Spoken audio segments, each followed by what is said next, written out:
pro-Russian activists in eastern Ukraine are due to consider a proposal by Russian President Vladimir Putin to delay referendums on autonomy.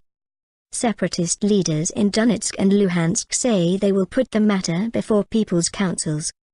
The referendums are due to take place on Sunday and millions of ballot papers have been prepared. Mr. Putin has said putting off the vote could help create the conditions necessary for dialogue. In what appeared to be a shift in Russian policy, Mr. Putin also said this month's presidential elections in Ukraine were a move in the right direction.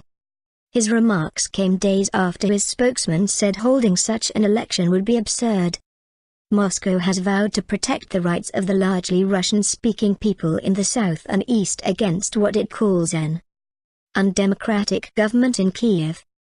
Ukraine's interim authorities have rejected pro-Russian activists' demands for greater autonomy and sent in troops to seize back official buildings occupied by rebels.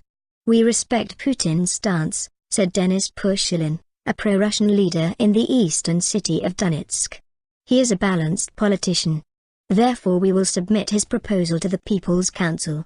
In Luhansk, a statement from pro-Russian groups quoted by Russian news agency RIA Novosti said, "We are putting this forward for discussion by all the people because Putin has appealed to supporters of federalization, therefore a decision will be for all the people of Luhansk."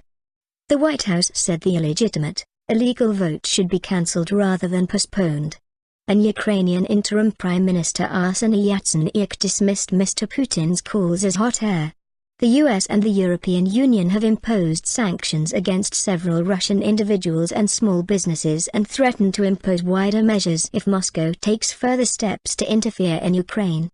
Sunday's planned referendum was seen as a potential trigger for that.